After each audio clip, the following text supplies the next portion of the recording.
Hello and welcome to the Powered by Rock podcast, where I'm going to be speaking with the Canadian punk band Handheld today. These dudes took a 14-year break after lead singer Andy left the band, only to return a few years ago, and this year they put out one of the best punk albums of 2022 with their new LP, A Canadian Tragedy. The album is filled with some very interesting stories about mostly historical Canadian figures, which will be a topic of conversation today, as punk rock isn't necessarily synonymous with history lessons, but hey, let's give it a shot. We'll be speaking with these guys about their incredible new album and more right after this. You're listening to the Powered by Rock podcast with your host, Isaac Kuhlman. The Powered by Rock podcast was created to help showcase some of the best rock musicians in the world and to pass on to future generations the rock music that has inspired rock fans around the world for decades. We want listeners to be able to hear great stories and life experiences directly from their favorite artists, as well as dig deeper into music theory and talk rock like no other show you've ever heard. This isn't about looking cool, it's about getting real and having a great time. Without further ado, let's start the show.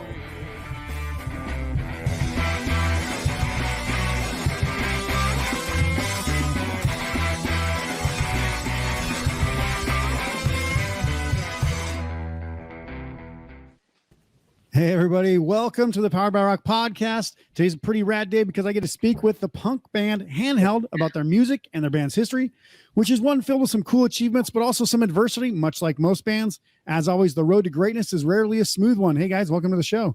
Hey, Isaac. What's up? Hello. A little later for you guys in the evening. As you can see, it's a little darker there. It's still broad daylight here for me on the West Coast, which is nice. But let's get right down to it, because I think most people are going to have this question.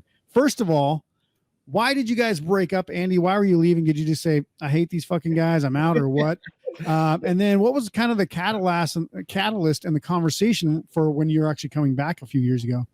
You hate us. I think it's funny how I automatically get blamed for the whole life in 2008. Hey, I read it in a pseudo Wikipedia page. Okay, that's where I read it. Yeah. I probably started the conversation. I mean, we formed in 1998, played 10 years, released a bunch of music, toured around a bit, played a bunch of shows. I don't know. I think when 2008 rolled around, some of us were getting into the whole family mode thing, and it was just kind of, I don't know. I think Pat could probably support this too. Our scene, at least in Ontario, was starting to kind of change a little bit. Some bands, like the punk rock thing, was really tend to soften, and so the shows were getting different, the crowds were different. And I don't know, it just kind of sparked this thing at the time. So that's kind of how the original demise happened. The cool thing is that Pat and some of the other guys, Craig and the band, they kept rolling. Pat started another band, Curbside, put the sticks down, picked up a guitar, started, doing the lead singer thing, which was pretty cool. And I always kind of kept in touch with everybody and seeing what's going on. And then in 2018, we started kind of talking about this reunion idea of like, hey, it's been 20 years since we stopped playing, 10 years since we stopped playing, 20 years since we started. Maybe we should just do like a reunion show or two. Started dicking around, playing in the hall, playing a little bit of music, talked about writing a few new songs. That's one thing led to another. And then COVID came. All of a sudden we were stuck, couldn't play shows. So we're like, well, let's just keep writing. So we kept writing, and Pat and I just kind of pumped out this whole thing, and before we knew it, we had this whole another record. So, and now we're back playing shows and touring again. So it's pretty rad. That's awesome. And Pat, obviously, as Andy mentioned, and I was talking to you before, you do have another band called Curbside, and that has some of the members of Handheld as well. I assume that's sort of stemmed from just wanting to keep your creative juices flowing and moving forward on your side. And how are you balancing both? I think you're kind of pausing on one and then going full force on Handheld. I would say, the Curbside, when Handheld stopped, I had, kept writing Handheld songs and just kind of had nowhere to go with them. So asked a few of the guys to play, and then a few other guys, good friends of ours and some other bands, if they wanted to start something up. So that's kind of how that started. And it's just kind of just a fun band, and we really just like playing. Never took anything too serious, so I wouldn't even say we really paused anything too much, because we're always kind of just working on songs and playing shows here and there. So it was definitely more of maybe not as back in the day when Handheld was really giving, or we were never going at that pace. So it was kind of nice and laid back and relaxed, and just still playing all the same songs we ever knew. So yeah.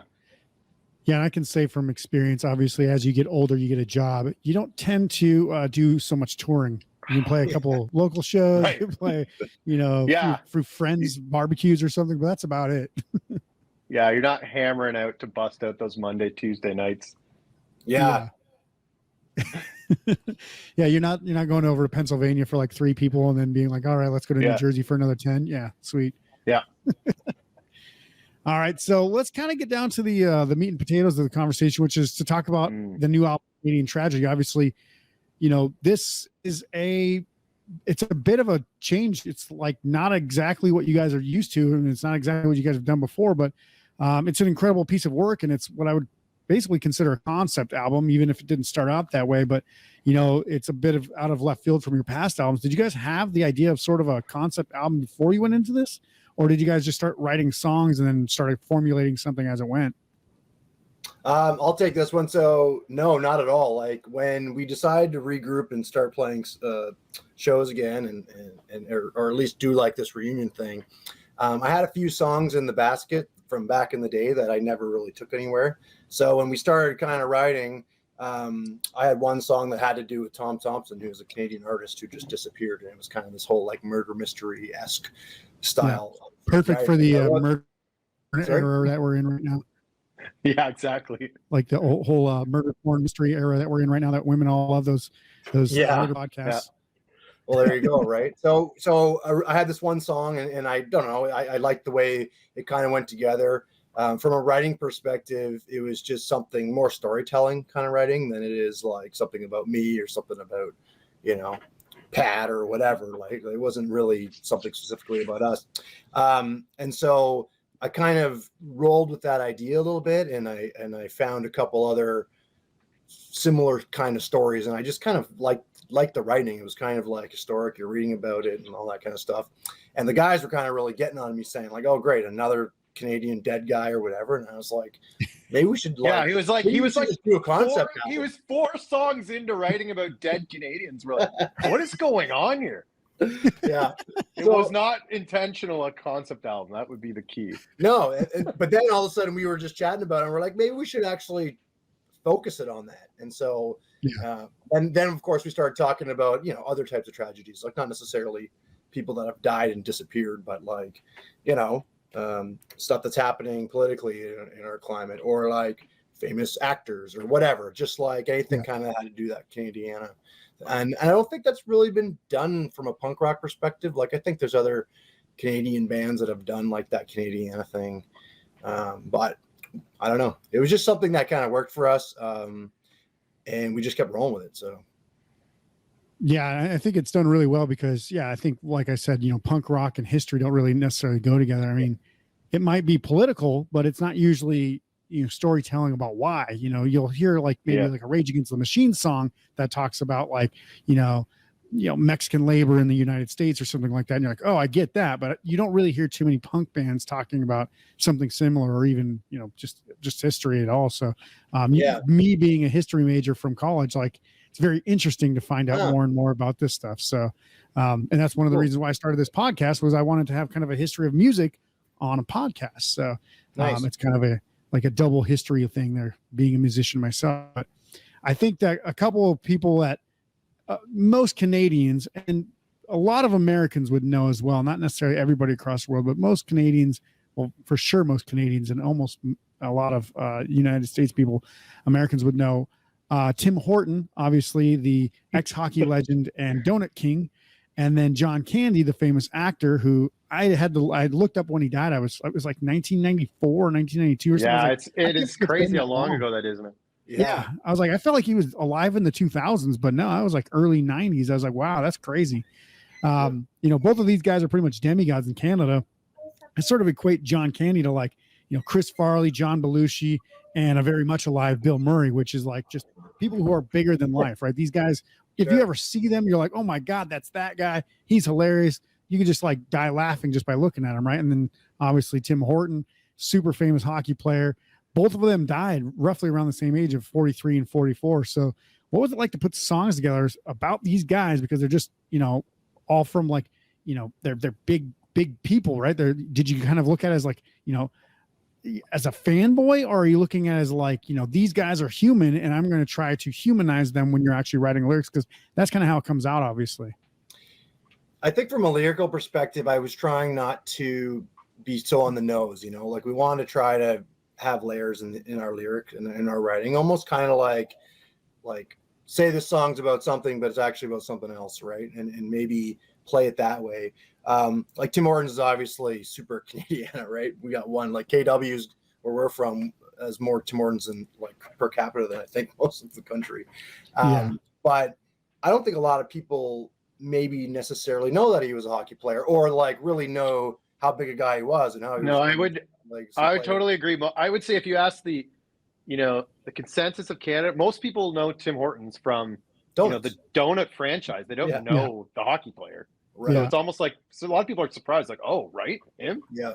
And then I felt like in researching it a bit more, like he was a really stand-up guy, did a lot of cool stuff, but he also had some demons and whatever. And so this whole double DUI thing was just like, okay, like this guy drove his car and smashed it, and he was on drugs and drinking and all this kind of stuff. So it was kind of like factual, but also trying to tie together the donut side of the thing and the accident kind of thing and kind of meld them both together. And it kind of creates that layer, right? Like I made a point, I think in the original first write of the lyrics, I had like a rhyme that almost rhymed with Tim Hortons to try to like almost allude to that's what I was talking about. And I think as things evolved, we just pulled it out and just said, let's not say Tim Hortons. Like we'll just reference it from various perspectives. And there's a lot of little like Easter egg things we call them in those songs that just from researching it, right? Yeah, well, and I can say like just from listening to Double DUI on first listen, I wasn't really paying attention to lyrics, so didn't really think like, oh, this is about Tim Horton. I knew it was about a hockey player. Yeah. And then I started listening more intently and I was like, oh, this is definitely got to be about Tim Horton because I don't know anybody else that has donuts and bad coffee or whatever. So I was like, all right, let's look at that. Yeah. And sure enough, like I think it's like what is like number 8 hangs in the rafters or whatever the first line of the album. 7. 11. It's in the Hall of Fame still, right? Yeah. So I was like, okay, so who's a famous number 11 or whatever? And I was like, oh yeah, Tim Horton. That makes sense. Yeah. Cool. No, that's awesome. In fact, Isaac, that's the kind of, at least for me, like I would say Pat did a lot of the, like we kind of tag team these songs when we wrote them. I kind of write music in its purest form. I use a piano mostly, and I just write like very basic melodies and chord structures. And then we throw over to Pat, I call it the punk rock machine, and he kind of starts putting in all the other stuff, right? And so we really play back and forth a lot. But for me, writing the lyrics, you're exactly what you kind of said, like people listening to the songs and kind of trying to find that second layer was really what I was kind of after from my side, right? Not just so some people listen to music and they say, oh, I just listen to guitar licks, or I just like drums, or I just like the overall song. Like when I listen to music, I really listen to the words and I really want to know what the guy's saying or what the girl's saying, and I think that's really cool. Yeah, and obviously Pat's over there smashing out like 220 beats per minute, so the song's just moving at an incredible pace. No, it's the writing process is pretty fun because it's like Andy's he's downplaying it a bit, but he writes these amazing like folk songs. They're literally just like a folk song, like pretty much the furthest thing from a punk rock song. So it's like super fun to move it over to that realm and go with it because the melodies are there and the lyrics are there, and it's fun.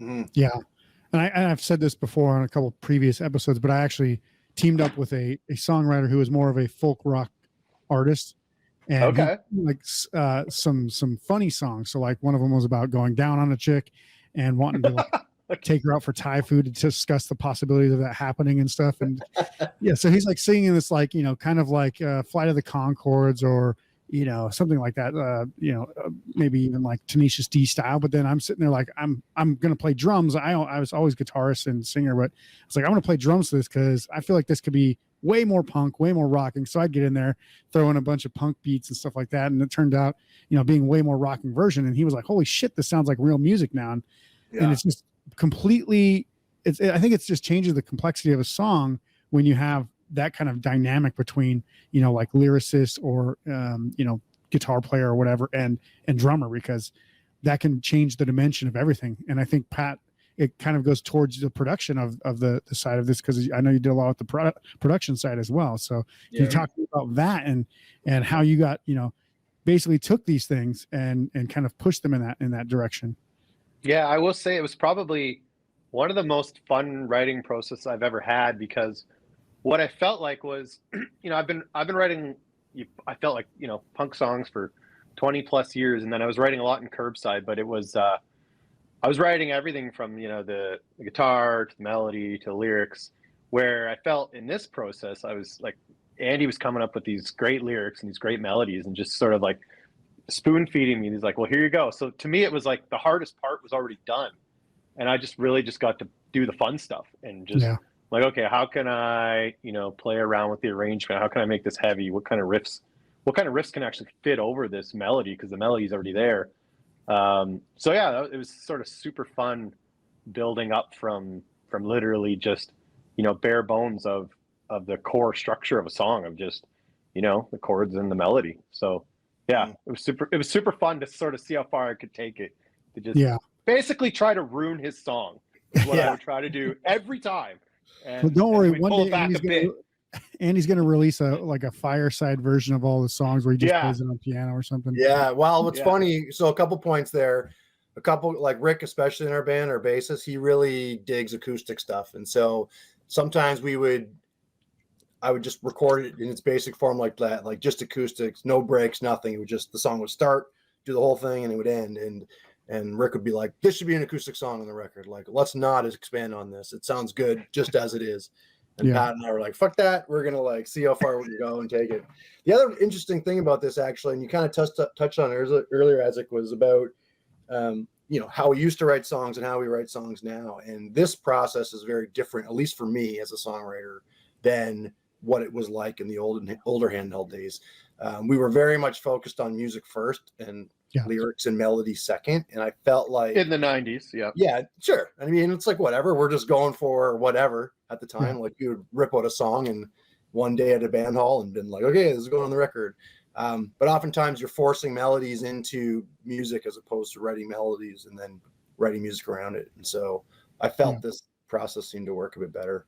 And it totally helped with COVID because we were able to kind of focus on one song at a time as opposed to trying to write 10 or 11 songs at once. Like, we kind of went through that process of seeing how far we could take the demo before we kind of started the next song. So yeah. And I'll say I've always gone like music first. I always need some sort of like thing to put lyrics to.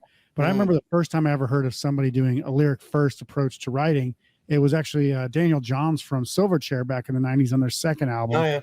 And I heard that he wrote the lyrics first and put it to music. I'm like, how the fuck did he do that? I'm like, I don't understand the process. Well, at least for me, what I try to do is try to find that kind of hook, like, that whole double DUI, like it kind of rolls off the tongue. And then we have another song talking about he's gone like Jimmy Hoffa. Like, it just kind of had this, like, I'm like, oh, that could be like a cool little hook. And then I'd start almost singing it in my head before I even sat down to figure out what the chord progression might be.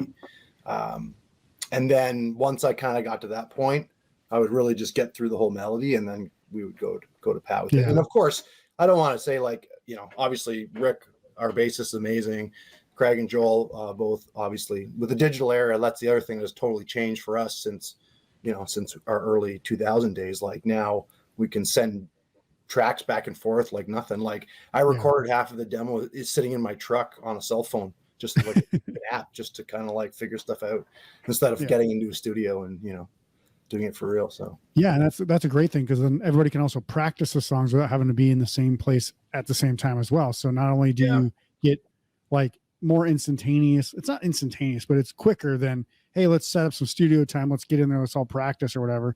And that's like herding cats. That's almost impossible with five guys. Like, but if you can say, here's the bass, or here's the drums, especially with the cats we have, it's a lot of herding. Especially No, it's great. Andy could drive his truck. He'd park in front of like an elementary school in the middle of the night.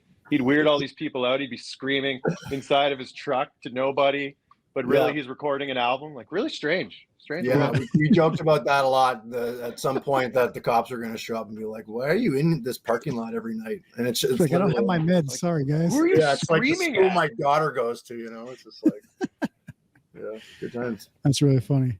So I want to talk a little bit more about some of the songs as well, because I know and I don't want to harp on this politically too much, but it's because it's a very sensitive issue in Canada. But you did write a song about the residential schools in Canada called "School is in Session." Yeah. These were, for anybody who doesn't know, they're religious schools, basically Christian Catholic schools, where they were trying to indoctrinate and assimilate Native and Indigenous people by basically forcing their children into these schools. A lot of them dying and being abused in the process. And then obviously, I think it was 2 years ago, something like that, a year or two ago, where 1,300 unmarked graves were found from this era. And, yeah, it's pretty shocking. I obviously won't have you guys necessarily comment on the political nature of this unless you want to, but I think, even the Pope went to Canada and apologized for this, which was pretty crazy. Yeah, I assume you guys were just as shocked as anyone from this evidence when it came about. Definitely. I mean, I think in Canada, the residential school system is definitely something that's been known about. Like, we have another song, and I think it's more like a goofy track with this log driver, but it's like talks about Canadian heritage. And then when we were kids, there were a lot of Canadian heritage clips on TV and stuff. And so we learned about this stuff in school.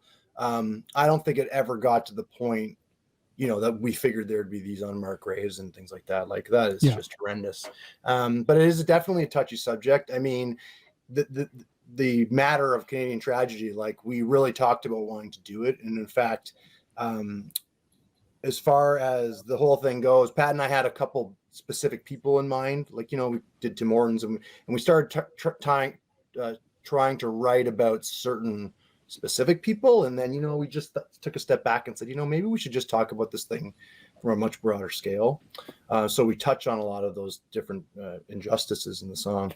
But you make a good point. Like, I mean, we're 4 white dudes in our 40s, 5. So it's not exactly 4 white guys. Yeah. Sorry. Yeah. We're not like the experts on this thing, but we definitely felt like it's something that had to be said. And I'm really happy that this is coming out and that there's hopefully going to be some kind of restitution across the board. I don't think it's going to make a lick of difference for these people that suffered, but I mean, and everybody talks about Canada as this big, like, ooh, everybody's super happy and friendly and maple syrup and whatnot. But there's these awful, black pasts in all cultures. So I wanted to highlight it. Yeah, for sure. I was gonna say, I mean, it's nothing. It's like Americans can't even be like, oh, that's crazy. I can't believe Canadians did that. And you're like, but you're okay with the slavery thing, or like, what are we talking about here? Like, there's plus the Trail of Tears and all the other stuff we did to Indigenous people. Like, that's not even close. Like, I'm not trying to compare atrocities or anything, but like, when people hear that stuff nowadays, and obviously it didn't happen like yesterday or anything, but still, it happened in more modern, recent times, and most people expect that kind of stuff to happen. But like China has civil rights and human rights violations. All major countries do, but it's like, where do people start making a difference? How do they actually stop these things from happening? Most of Africa has this stuff going on constantly. It's pretty insane that I think people are quick to just hear it, make judgment, and then sweep it under the rug again because they don't want to actually have to face what really is going on, which is crazy. Yeah, humans on a whole are horrible. I mean, I think there's a lot of good people out there, but there's a lot of really terrible ones, and that's history. I mean, you read any history book, look at, doesn't matter when you go back in time, there's all these kind of atrocities. So yeah, exactly. But so one thing I will say is that obviously when you talked about the Canadian heritage, Long Driver's Waltz and all that stuff, that's it's a Canadian folk song. I hadn't heard of it before. And I hadn't heard the song before because I'm not from Canada. I have been to Canada. I haven't heard anybody singing that song in a pub or anything. Okay. I was too busy eating my, my poutine and smoked meat or whatever. But but you guys actually did inject your kind of own story into the Log Driver's Waltz. So can you kind of talk to me about what that song meant to you guys and how you're able to put your own spin on it? Yeah, sure. So that one actually was one of the ones that we kind of had in the pocket. I remember before we disbanded in the 2000s, Craig, our guitarist, and I were commonly talking about that song, and we'd kind of whistle it. And when we were kids, essentially, we would watch cartoons in the morning, and there would always be these like little Canadian vignettes, and the government would basically play these little clips. Sometimes they were cartoons, sometimes they were like, historical events, like talking about bringing people over from, like, children over from Europe during the potato famine, or the residential school systems, all that kind of stuff. And the Log Driver's Waltz was just kind of this catchy folk song that we always heard when we were kids. And so we had talked about how, because it was a waltz, and I mean that song structure can be quickly sped up and put a punctuation, Sure. like a backbeat behind it. And so we kind of talked about the idea of doing this, but also as 40-year-old guys, like, it was right in our wheelhouse for, like, when we were kids, right? And so a lot of the people we're playing to probably also know it, especially if you're from Ontario or Quebec or whatever. So we really want to just play the song, but part of the issue is when you speed it up, play it really fast, it's over in like a split second. So we did talk about, like, putting this, like, personal touch on it, and really that was the last verse of the song. I kind of just wrote what it was like and what it meant to me, right? Like, when I used to watch it as a kid, and I'll put a few jokes in there. But yeah, so far we've been playing that song live at the few shows we've done so far. And on the mini tour we just finished, It's definitely part of our buffet of bits. Yeah, it's a good bit. Yeah, like it's a very, as Andy was saying, it's like I'm not surprised in the slightest that in the U.S. that no one knows the song, because it's just extremely localized to Canada, but it is very well known. So yeah, Andy brings out the accordion, and we, like, put a beard on somebody, and we crowd surf the log driver, and we had all these grand plans to bring fake logs in. And anyways, we're building up the theatrics as we go, but it's worked out pretty well so far. Yeah, it's a fun one. Sure. Yeah, and I think obviously, when you take something like that, and you guys actually even took the original video, if I'm not mistaken, and put your music video to that. You are not mistaken. Right? So, like, I've seen both side to side, and I'm like, they're not. I don't know if they're exactly the same or not. I don't know if I caught missing something, but they look exactly. Oh yeah, we still have a copyright claim that's active from YouTube. So thanks, YouTube. Yeah, we cannot monetize on that. Kind of when we wrote this record, Pat and I talked about like who's going to sue us, and we tried to, like, make a list of all the different things, and so that might be one of them. We're not too sure. So we did take the video, and we paid some. Where was the guy from, Pat, that did it? The Philippines. Philippines. There you go. Yeah. He basically specializes in putting comically large heads on cartoons. Yeah, he's the best in the business. The best in the business. Heads on cartoons. That's his thing. Yeah, so we did that, but we did I re-clipped the video so it just matched a bit better with the lyrics, because the lyrics happen so much faster in our version than they do in the original. So we just kind of clipped it together. But yeah, it came out pretty good. It didn't quite kind of go as crazy as we thought it would, but then Pat and I started talking about how, the demographics probably pretty small. Like, I think we're coming in at the youngest age that knows this song. Yeah, it's like people our age and 20 years older are like the prime demographic. So yeah, we maybe didn't think it fully through, but it worked. Yeah, that's fun. They're like, what's a computer? Yeah, no, it's all good. What's a YouTube? Yeah, YouTubes. Yeah. So obviously we talked about some of the other other things that you guys put onto this album. Some well-known people, some lesser known people, some probably more well-known in Canada things, like on Group of Six, like you talked about. I think it's Tom Thompson, if I'm not mistaken. Mm-hmm. And then the Group of Six refers to the group of painters. Tom Thompson was one of which who died mysteriously. And then Ben the Iron, which details a railroad disaster caused by neglect and basically workplace oversight for safety regulations. But then there are some pretty deep cuts, like Flip the Scrip. I had to ask Pat about that one. I was like, I don't know what that was. That may be the deepest cut of them all. I'll let Andy explain that, because I don't get it. Well, so this was back when I was riding the whole idea of, like, let's just find random people that have mysteriously disappeared in Canada.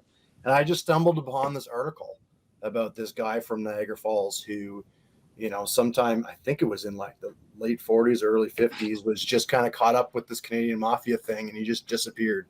And so there was speculation about what happened, but there was also kind of this other side story to it, where the article was written pretty recently, actually, maybe in the last 10 years. And the guy was interviewing this boxer who knew what happened to him. And he was the first guy to really say, like, I think I know what happened to this guy. Like, he was killed by the Canadian mafia and all this stuff. And so, again, it's one of those things where I took all the snippets out of this article and kind of pieced it all together, elaborated a bit to make it work, and then, put it into a song. So that one, it's a pretty deep cut. Like, I'd be surprised if anybody anywhere has read this article before. So Hey, it's one of the oldest cold cases in Canada. So yeah, that's right. Yeah, those true crime, fops Yeah. will be all over it. Yeah. Yeah. I feel like you guys should just do a podcast for each one of your songs, and then you'd be like, That's not a bad idea.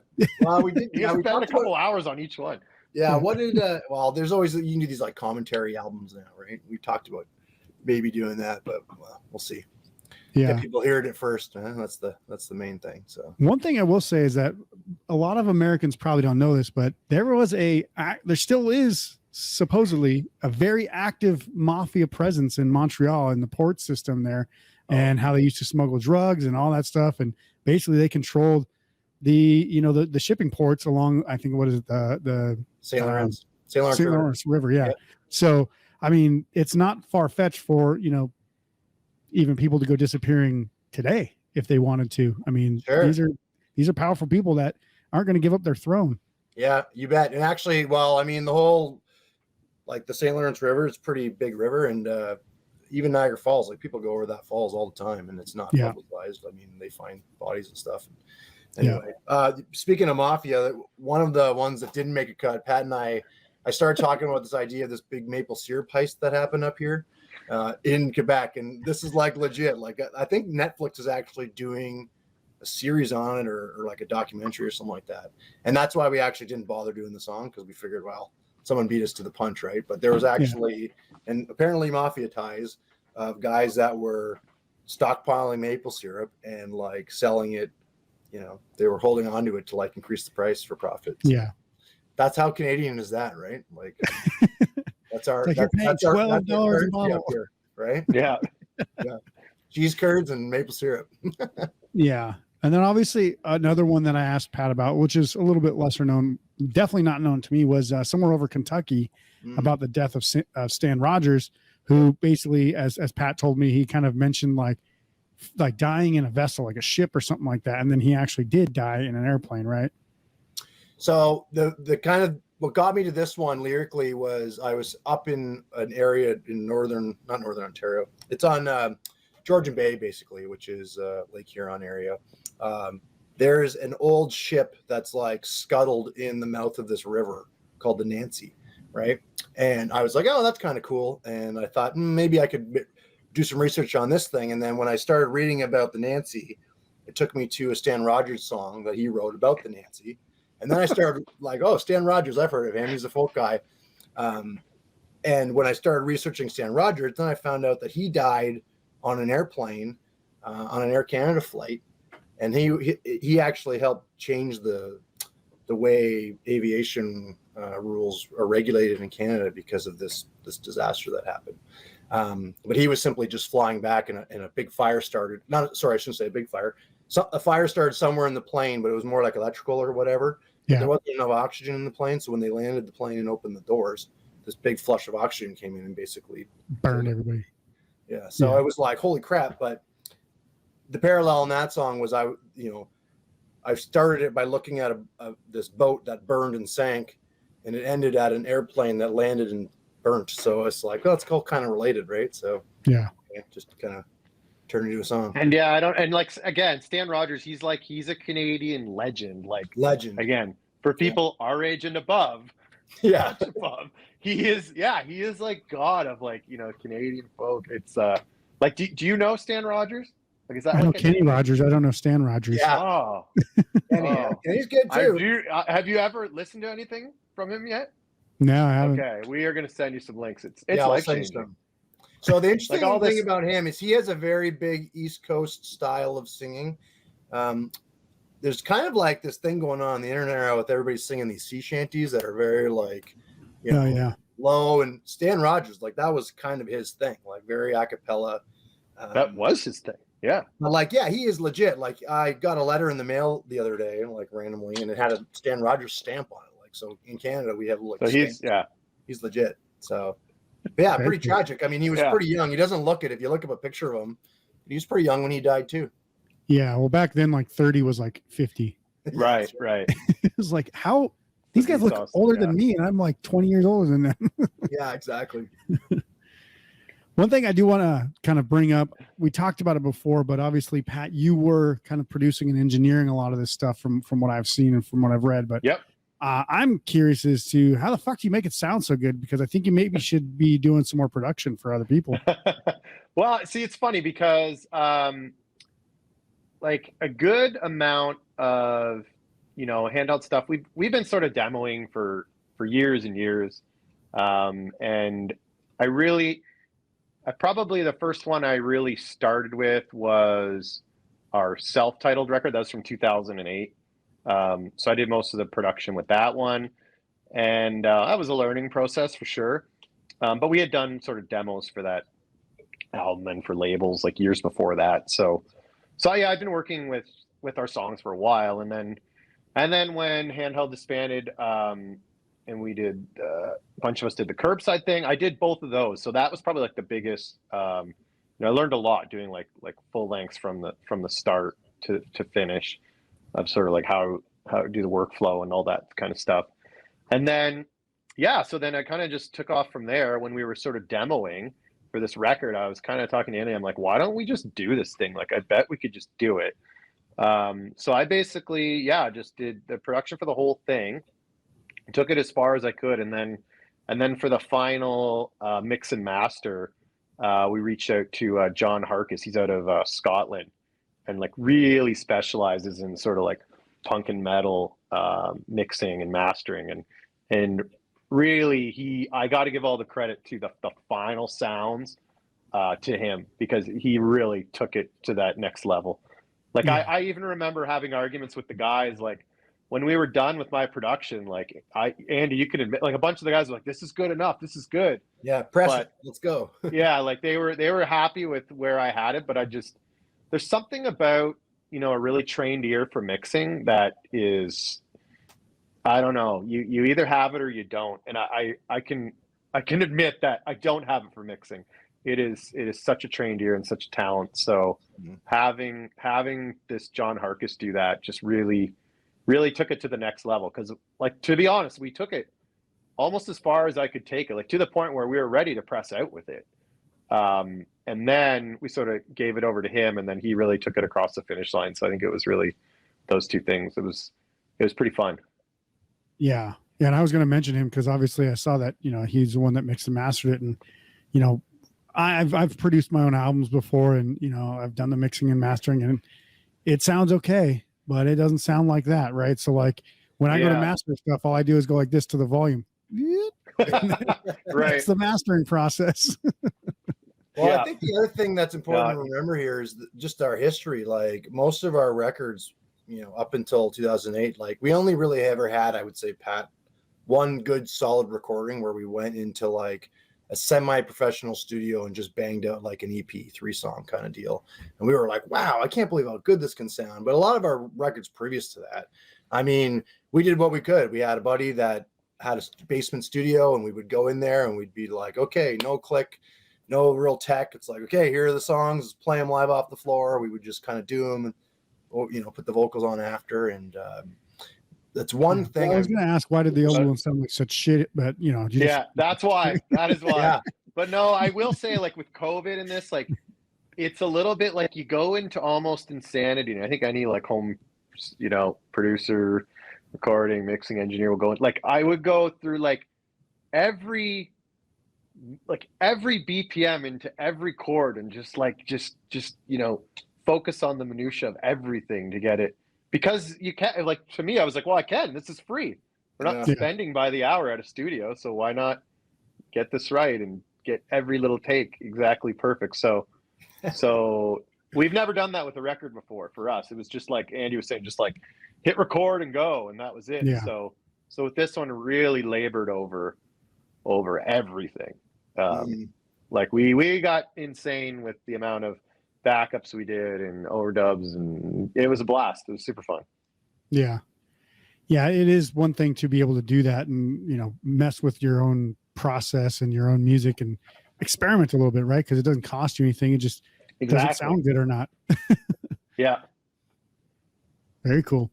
So I know you guys actually just got done. I think it was not last week, but the week before. I think you just came off a tour with the band Mute, kind of across a little bit of Canada as well. So how was the tour?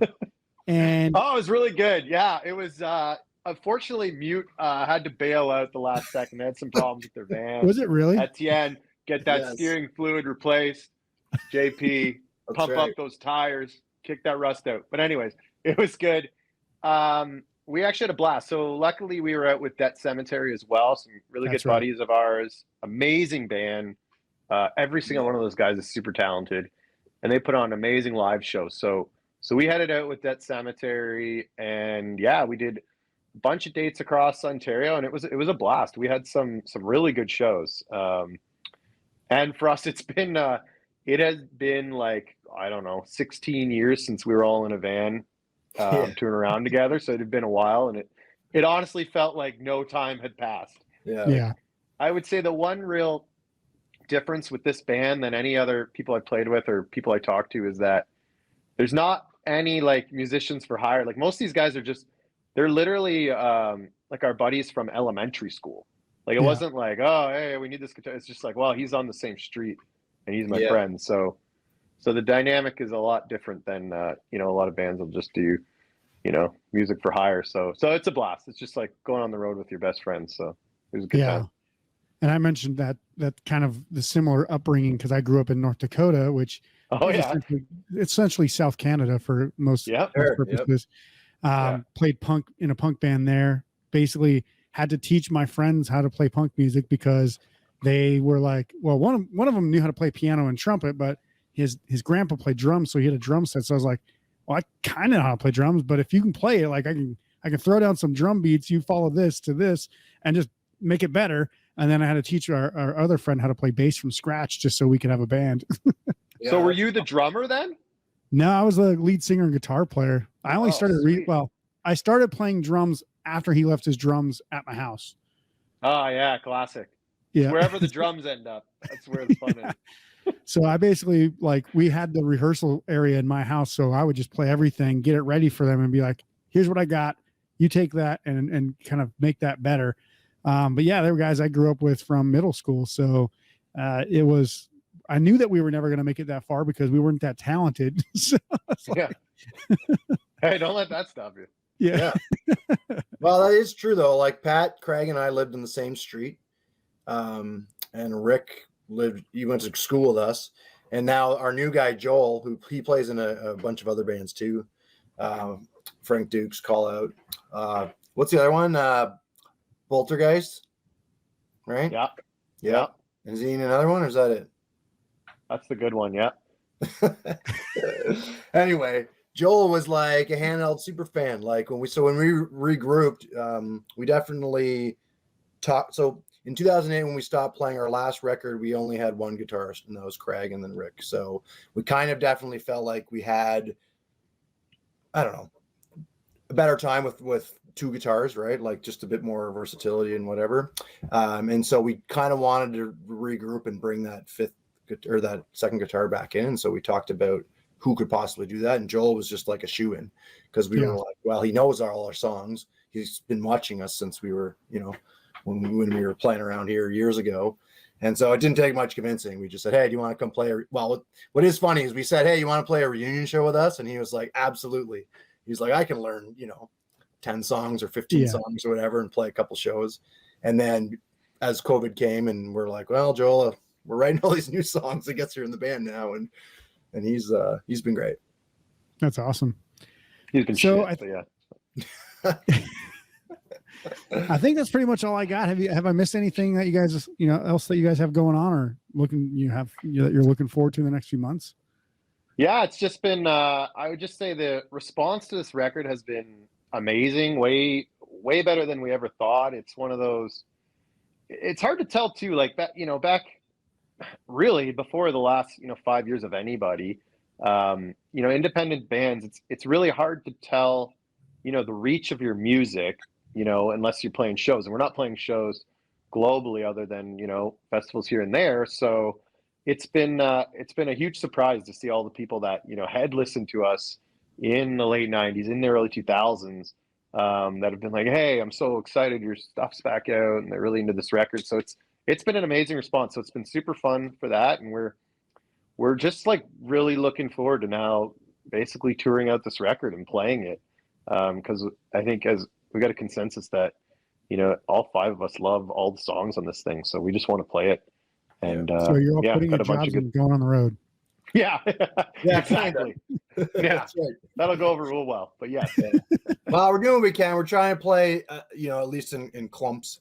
And I don't know. It's different now too, because I mean, you go back to the fact that we have jobs, and I mean, there is the ability to go treat it more like a vacation than a job, right? And so, whatever, it's charity work. Yeah, go play somewhere, and I mean, so Pat mentioned, you know, we're not touring globally, but could we? Maybe, I don't know. Like, there's been some discussions about festivals overseas and small stints with other bands and things like that, and I mean, that's what we always wanted to do way back in the day. So if it presents itself as an opportunity now, we're going to do our best to see if we can do it.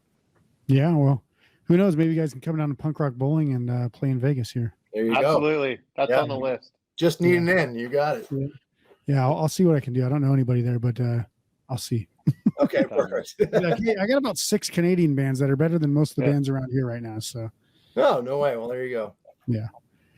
So I think what we'll do is we'll obviously add some links to the music to Stan Rogers in the show notes below, and absolutely completely ignore all of Handheld and just Stan Rogers. Right. Can we just do a dedication to Stan Rogers? He's gonna blow your mind. Seriously, you're gonna be mind blown. I'm so excited that you haven't heard him.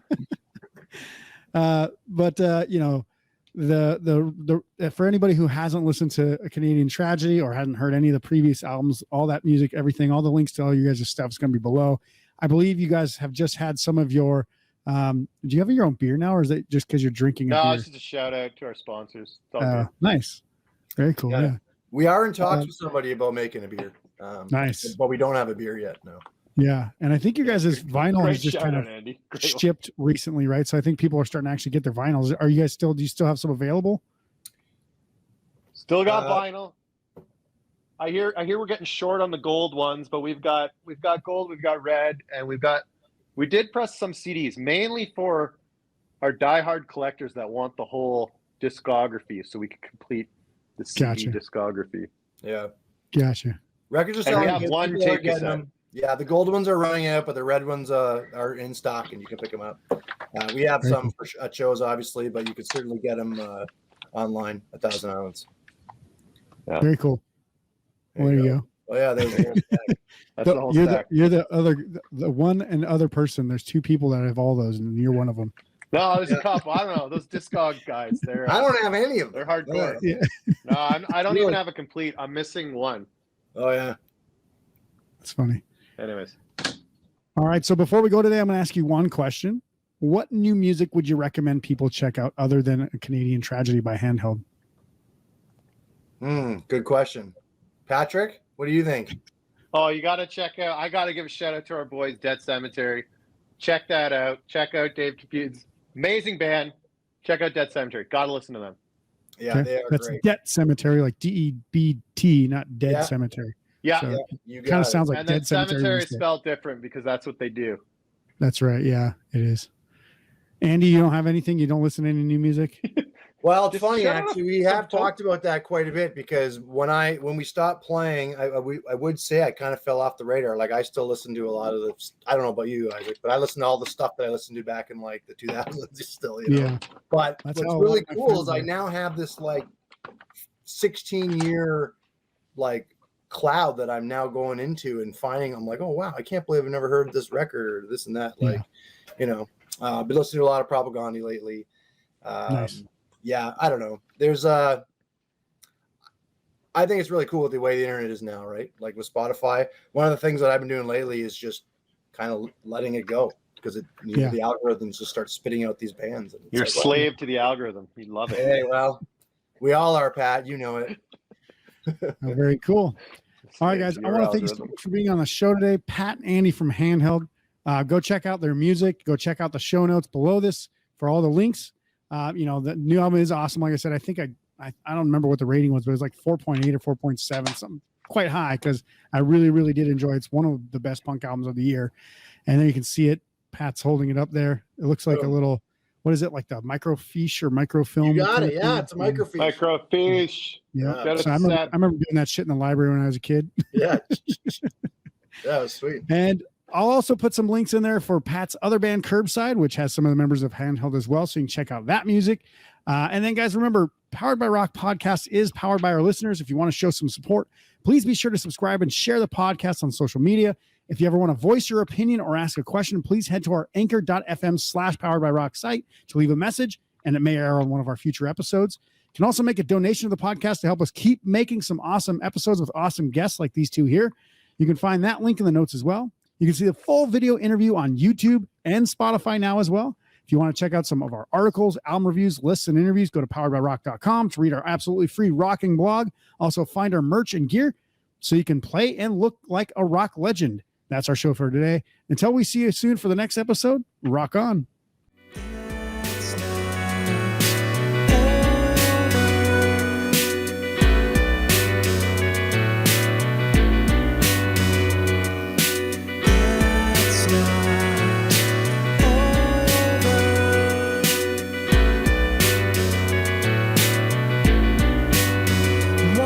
So